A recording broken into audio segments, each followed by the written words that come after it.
The scene opens in the heart of Paris, where the couple Vincent and Sophie run a small neighborhood butcher shop.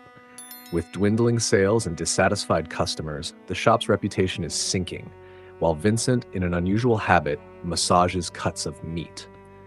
One night, a group of vegan activists attacks the shop. Honestly, I didn't expect vegans to be so dangerous. They vandalize the place and humiliate Vincent. When he tries to fight them off, he's beaten and left on the floor. From there, the fate of that butcher shop would take a dark and grotesque turn.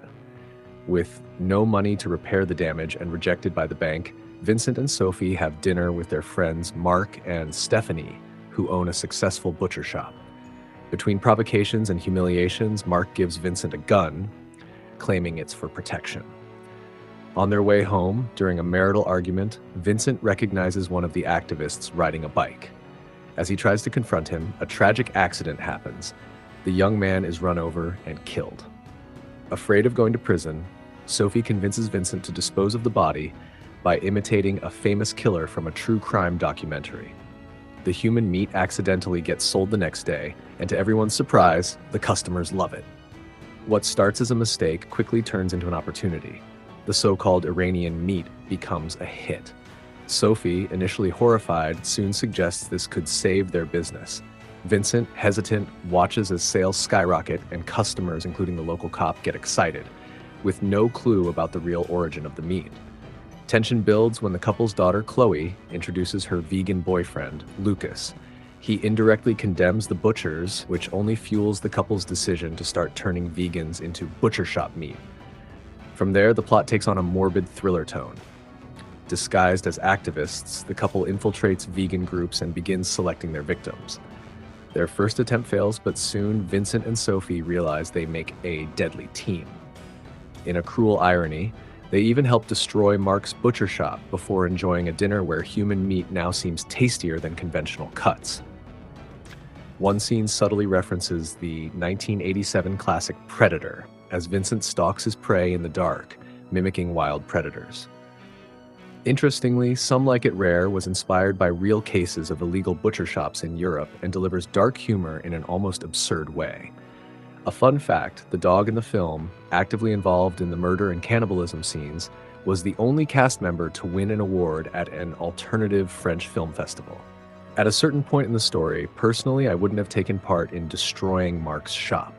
No matter how toxic the relationship between the characters, destroying someone else's livelihood crosses a line of no return. On the other hand, I found it fascinating how the screenplay uses true crime documentaries as a guide for the killings, a subtle critique of how entertainment can trivialize violence. But moving on. The tension peaks when the vegan community starts suspecting the string of disappearances. Even so, the couple keeps killing, using increasingly cruel methods until their daughter reappears, putting everything at risk.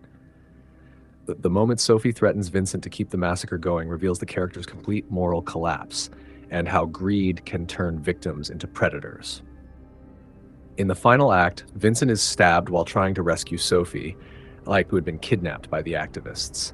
The scene is brutal but features an interesting technical touch. The lighting and soundtrack evoke 1980s horror classics, giving it a stylized yet darkly comedic feel. Despite his injuries, Vincent survives, and together the couple eliminates their attackers. The bitter irony comes in court. Vincent and Sophie are sentenced to life in prison, and before the judge, Sophie says her only regret was killing someone with a pacemaker.